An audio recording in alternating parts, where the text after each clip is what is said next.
En esta clase revisaremos cómo enfrentarse a un paciente que presentó un síncope. Cuando uno se enfrenta a un paciente con un síncope, lo primero es preguntarse si realmente tuvo un síncope. Y si es así, ¿cuál fue la causa? ¿Cómo hay que estudiarlo? Si es necesario hospitalizar o derivar a algún centro y si requiere algún tratamiento específico. Comencemos con la pregunta, ¿mi paciente tuvo un síncope? Uno sospecha un síncope cuando un paciente presenta una pérdida transitoria de conciencia. Ahora, el síncope no es la única causa de esto, sino que hay causas no sincopales de pérdida transitoria de conciencia. Es importante definir qué es un síncope. Desde el punto de vista fisiopatológico, un síncope requiere los siguientes 4 elementos.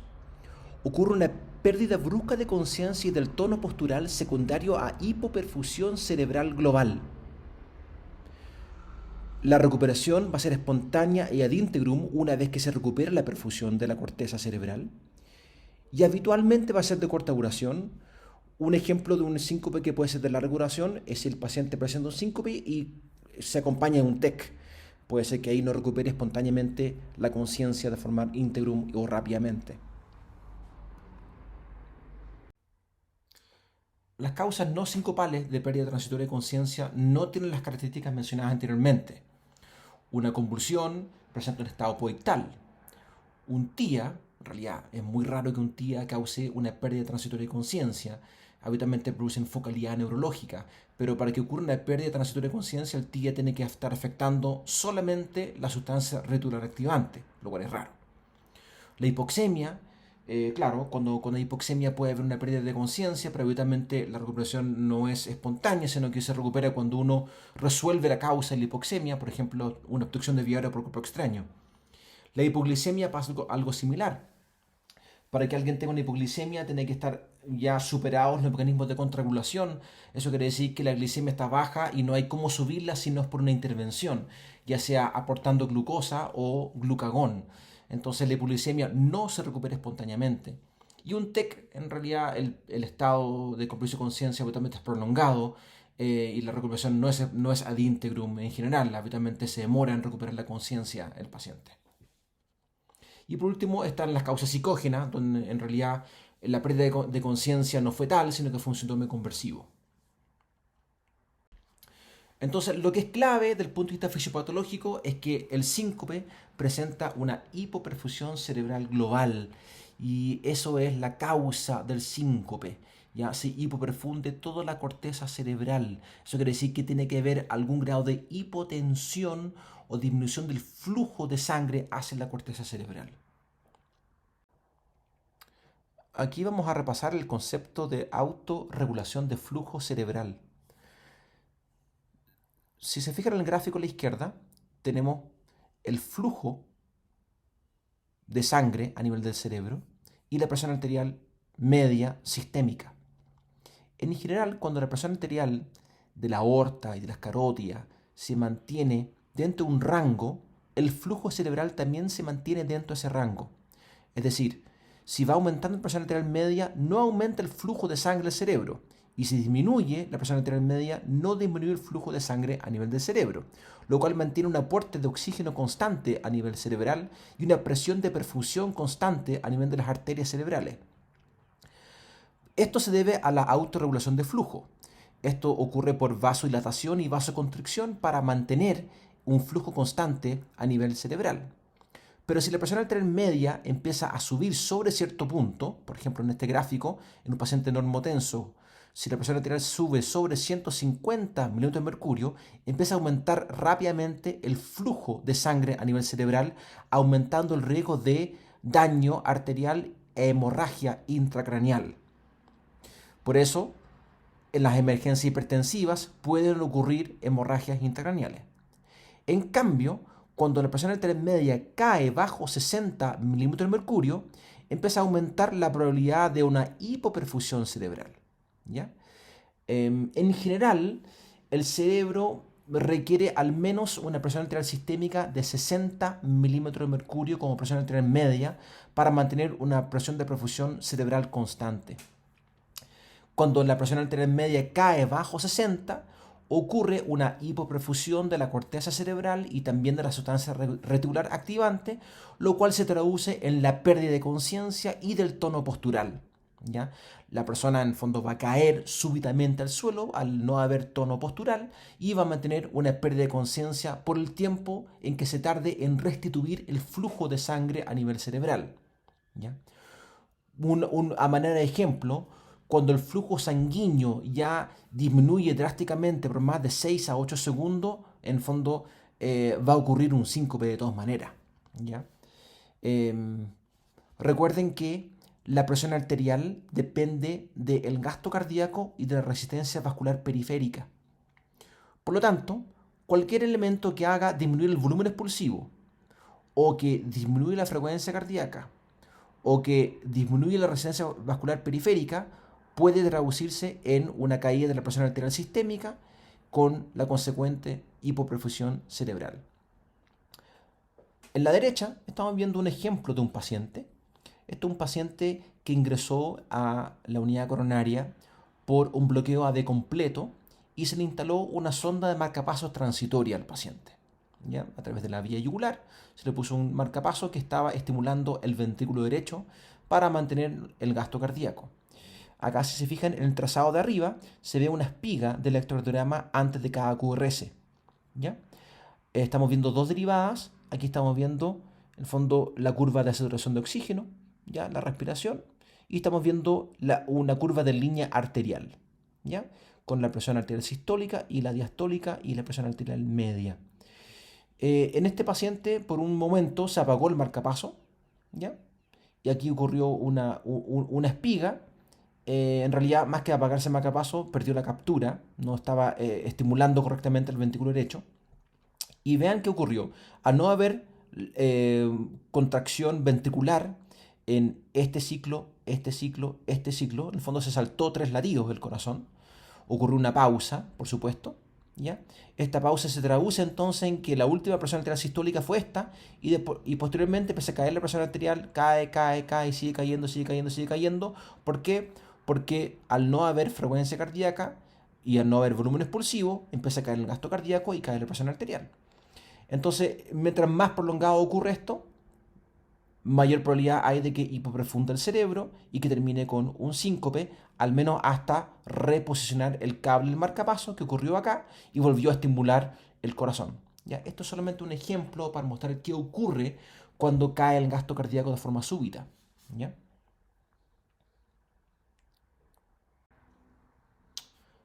Ahora veamos cuáles son las causas del síncope. Desde el punto de vista práctico, es útil clasificar las causas de síncope en 3 grandes grupos: las mediadas neuralmente, la hipotensión ortostática y el síncope cardiogénico. El síncope mediada neuralmente también recibe el nombre disautonomía.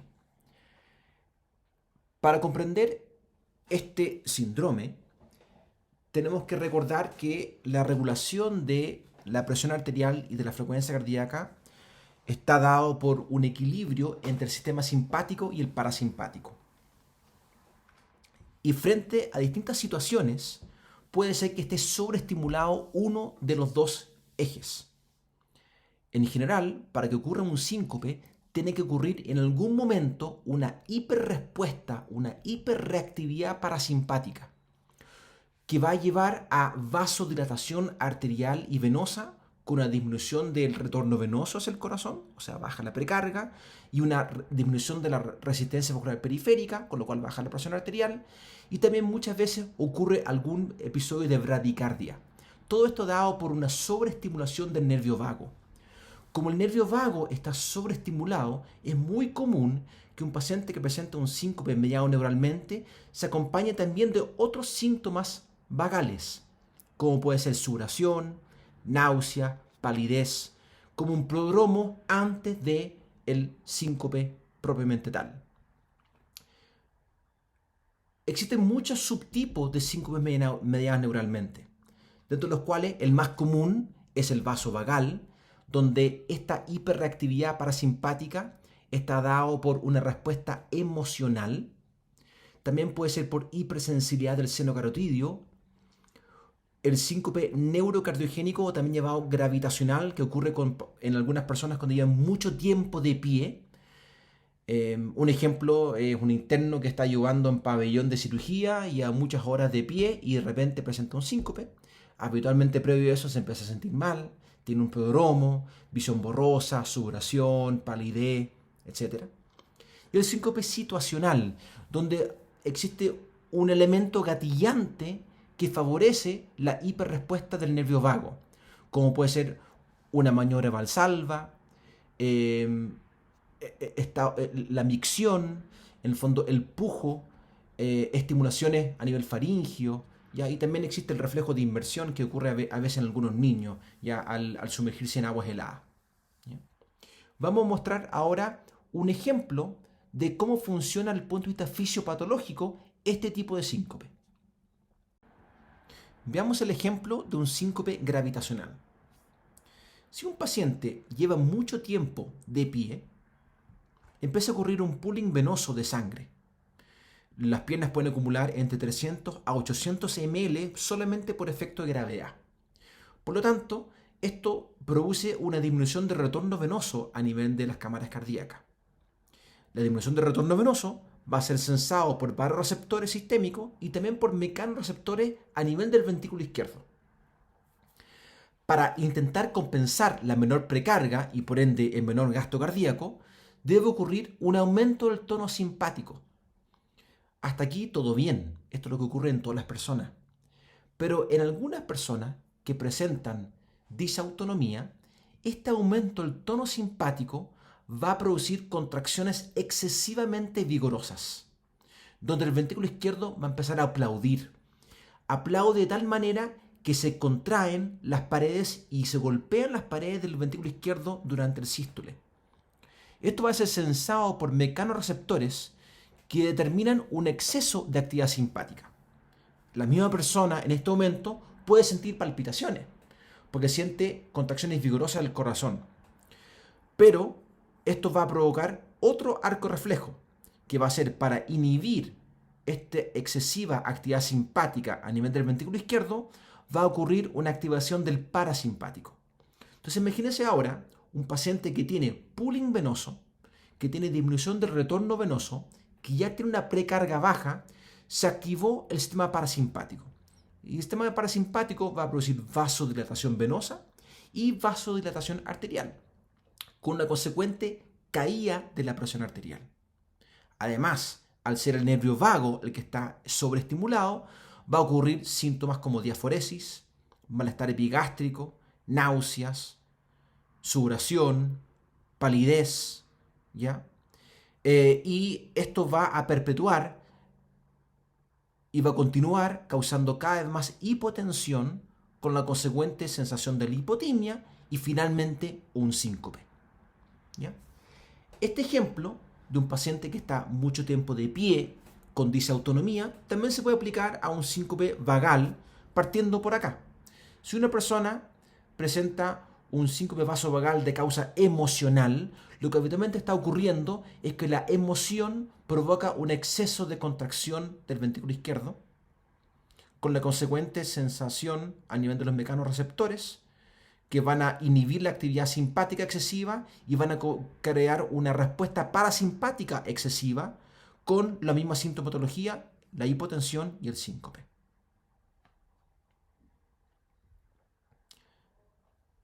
Como ven, lo que tienen en común los síncopes mediados neuralmente es que en algún momento del ciclo ocurre una excesiva activación del parasimpático, lo que es la gota que rebasa el vaso para que el paciente presente un síncope. La hipotensión ortostática es diferente.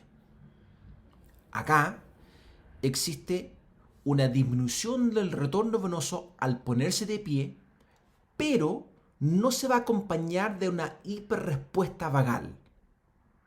¿Ya? ¿Por qué puede ocurrir esto? Por hipovolemia, por ejemplo, un paciente que está deshidratado o que ha presentado una hemorragia digestiva con pérdida, Si se pone de pie, en el fondo va a caer aún más el retorno venoso y eso va a causar la lipotimia y el síncope. Pacientes que tengan alterado el reflejo autonómico por polineuropatía, como puede ser en enfermedades neurológicas como el Parkinson, o polineuropatías periféricas por diabetes, por alcohol, por amiloide. Y una causa muy común de hipotensión ortostática es el uso de fármacos antihipertensivos, especialmente mientras más añoso el paciente, mayor riesgo hay de presentar hipotensión ortostática con el uso de antihipertensivos. Especialmente si el paciente está pasando por un periodo de deshidratación, como puede ocurrir frente a una gastroenteritis, por ejemplo. O si se equivoca y toma doble dosis de fármaco antihipertensivo, ¿ya? Al ponerse de pie, puede ser que presente, en fondo, bruscamente una sensación de lipotimia con posterior síncope, sin pasar por los síntomas vasovagales, porque aquí no está ocurriendo una hiperrespuesta vagal, sino que es la caída brusca al retorno venoso, lo cual provoca el síncope. Esto también es muy común en personas jóvenes, especialmente en mujeres jóvenes y personas que son delgadas, porque ya parten con una presión arterial basal baja. Si una persona tiene una presión arterial basal de 90/60, por ejemplo, y está pasando por un periodo de reposo prolongado en cama, y algún estado de deshidratación, por ejemplo en el verano, y se pone bruscamente de pie, puede sentir un mareo importante que puede llevar a el síncope. Y por último, el síncope cardiogénico siempre va a ocurrir por algo grave. ¿Por qué? Porque para un paciente presenta un síncope por culpa del corazón, quiere decir que hubo una disminución transitoria del gasto cardíaco. Y habitualmente son de mal pronóstico. Esto lo podemos dividir en dos grandes grupos: por arritmia o por causas obstructivas al flujo de sangre. Las arritmias en realidad puede ser cualquier tipo de arritmia, ¿ya? Pero es para recordar, puede ser una taquicardia ventricular, que puede ser por una isquemia, en el contexto de un infarto, ¿ya? Un paciente que tiene una insuficiencia cardíaca con disfunción sistólica severa, recuerden que cuando la fracción de eyección está bajo 30-35%, aumenta el riesgo de muerte súbita, displasia ritmogénica del ventrículo derecho, miocardiopatía hipertrófica, síndrome de Brugada, por ejemplo, que es una canalopatía, taquicardias supraventriculares, un Wolff-Parkinson-White, síndrome de curtier prolongado, contorsión de la punta, enfermedad no sinusal con episodios de bradicardia, pausas sinusales, o cualquier enfermedad del sistema de la excitoconducción, los bloqueos AB de alto grado, por ejemplo, un Movitz 2, ya un bloqueo de completo.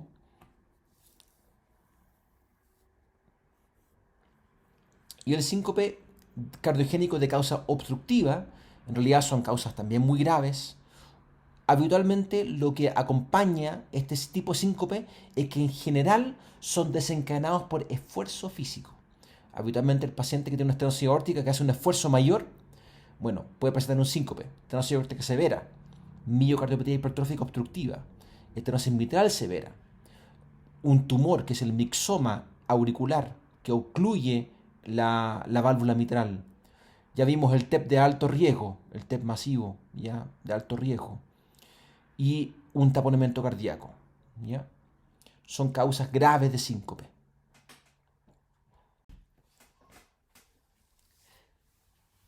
¿Cómo estudiamos a un paciente que tiene un síncope? ¿Cómo es el enfrentamiento? Bueno, lo más importante es la anamnesis. Y la anamnesis es muy importante para diferenciar un síncope de un compromiso transitorio de conciencia no sincopal. Y la misma anamnesis también va a dar algunos elementos que hacen sospechar si la causa fue mediada neuralmente, ortostática o cardiogénico.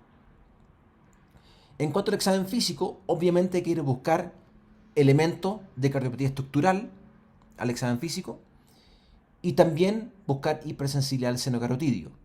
Una maniobra que siempre hay que aplicar en los pacientes que presentan un síncope es tomar la presión arterial acostado y de pie para ver si hay alguna diferencia y así hacer el diagnóstico de ortostatismo. La manera más fácil de hacer el diagnóstico es que hay una diferencia de una caída de la presión arterial sistólica en más de 20 puntos cuando el paciente se pone de pie, ¿ya? Entonces, anamnesis, examen físico y toma de presión arterial acostado y de pie. Y por último, lo que siempre hay que pedir en todo paciente con síncope es un electrocardiograma. Y en algunos casos hay que complementar el estudio con algún otro examen, como puede ser un ecocardiograma, un Holter de arritmia o un TIL test. Vamos a ver en quiénes. Una buena anamnesis es lo más importante para diferenciar el síncope de las causas no sincopales de compromiso de conciencia y para diferenciar los tres tipos de grupos de síncope. Como ven, uno debe preguntar por elementos precipitantes que están asociados a algún diagnóstico sugerente, el prodromos con algún diagnóstico sugerente, si hay palpitaciones, la posición en la cual ocurrió el síncope.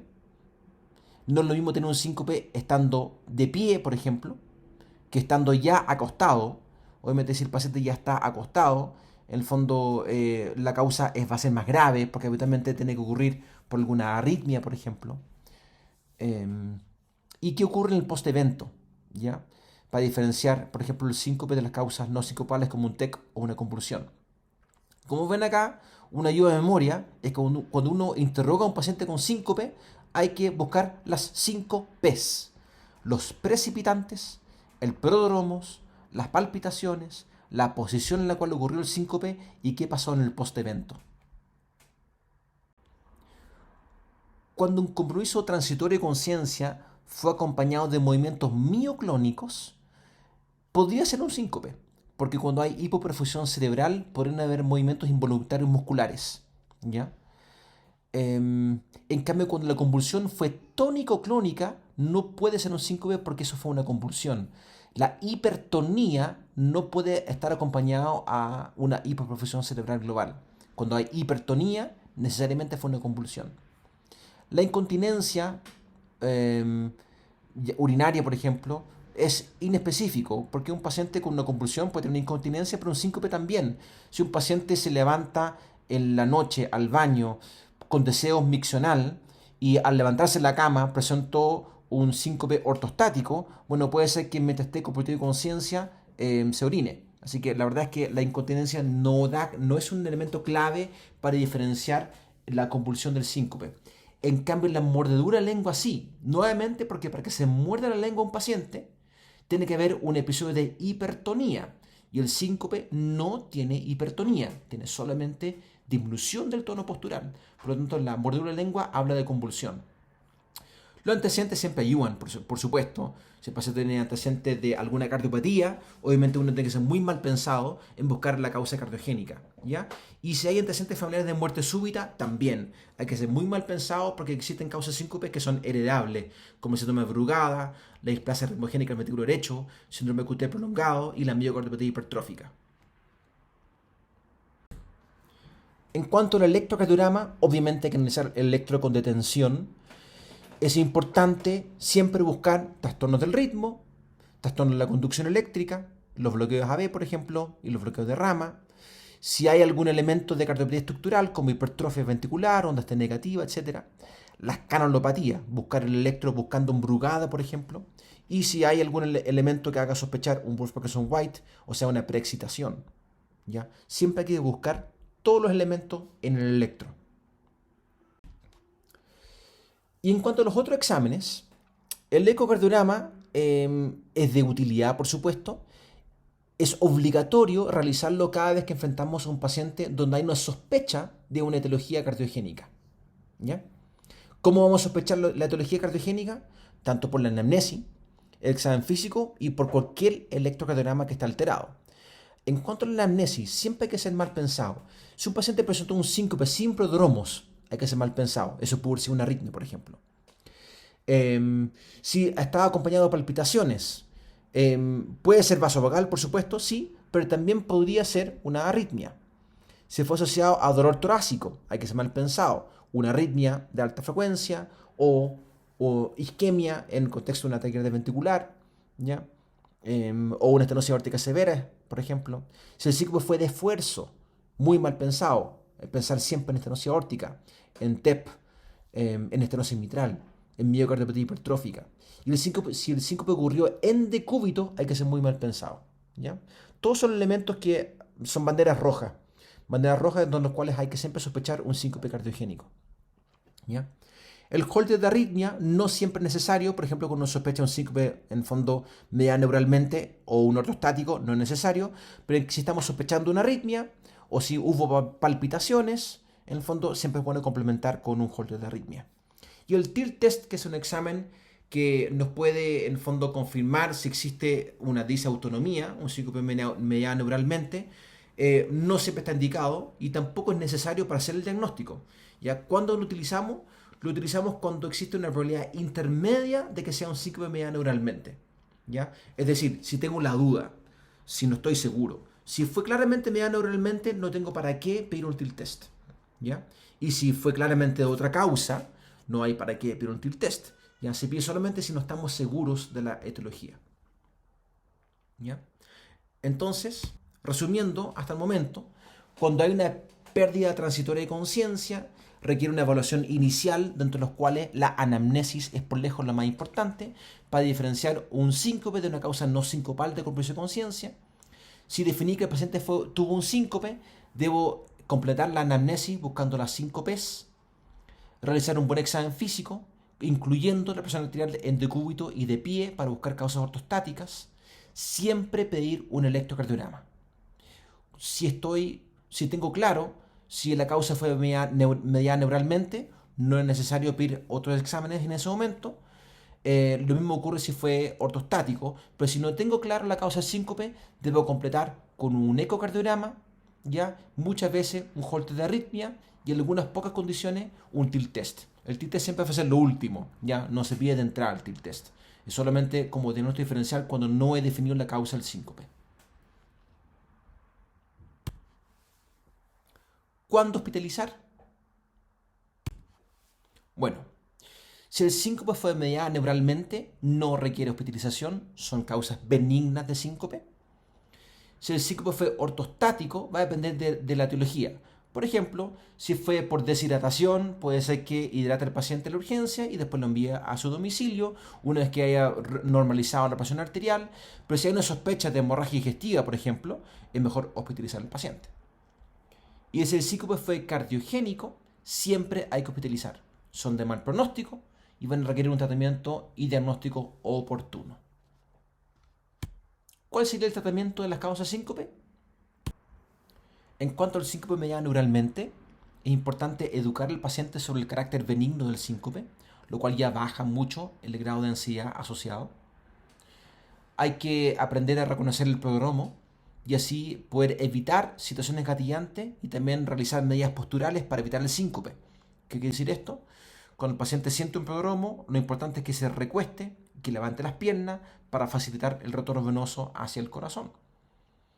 Y si es que ocurre un síncope, es muy importante acostar al paciente y levantar las piernas.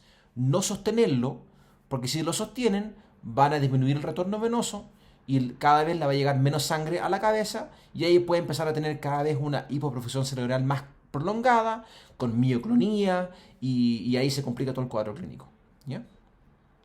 En cuanto a los fármacos, hay fármacos que pueden aumentar la presión arterial y que pueden disminuir la recurrencia del síncope mediado neuralmente. La eficacia es moderada, ¿ya? Por ejemplo, lo que hace es, si un paciente tiene varios episodios al mes de síncope, al usar fármaco, disminuyen los episodios, pero no los evitan en un 100%. ¿Qué medicamentos son? Está la fludrocortisona, que es un mineralocorticoide que retiene agua y sodio, aumentando la presión arterial, y la midodrina, que es un alfa agonista, lo cual provoca vasoconstricción periférica. De esta manera puede aumentar la presión arterial y así el umbral para tener un síncope va a ser cada vez más alto, ¿ya? Porque el paciente ya presenta presiones arteriales basales más elevadas. La hipotensión ortostática, en realidad hay que tratar la causa, por supuesto. En general, si es que fue por tratamiento antihipertensivo o por fármacos que reducen la presión arterial, hay que evitar la polifarmacia. El entrenamiento muscular de las piernas es de gran utilidad, ¿ya? Al fortalecer las piernas mejora el retorno venoso. Algo que se puede utilizar, que es muy efectivo, es el uso de medias compresivas, medias elásticas de extremidades inferiores. Es muy recomendado para pacientes que tienen síncopes ortostáticos o incluso síncopes gravitacionales porque están trabajando muchas horas de pie. Evitar la deshidratación estando tomando constantemente líquido. Y también se pueden utilizar los mismos fármacos que se utilizan para el síncope mediano oralmente. Y por último, el síncope cardiogénico. Por supuesto que el tratamiento debe ser oportuno y debe ser específico. Es decir, si la causa fue una estenosis aórtica severa, bueno, requiere un reemplazo valvular aórtico. ¿Ya? Si el caso fue un bloqueo AV completo, requiere un marcapaso, etc. Ya se trata la causa, no hay otra cosa más que hacer. Tratar la causa del síncope. Entonces, esto fue lo que vimos. Les recuerdo que lo más importante, quizás para usted en este momento, es no caer en el error de que todo compromiso de conciencia es un síncope. ¿Ya? Hay que diferenciar el síncope de las causas no sincopales y al mismo tiempo, en el fondo, hacer una muy buena anamnesis para diferenciar si el síncope fue medianoneuronalmente, si fue ortostático o si fue cardiogénico. Y recuerden que el síncope cardiogénico siempre es de muy mal pronóstico. ¿Ya? Si hay una sospecha por anamnesis, por examen físico, por electrocardiograma o por ecocardiograma de que hay algo cardiogénico, ese paciente hay que utilizarlo inmediatamente.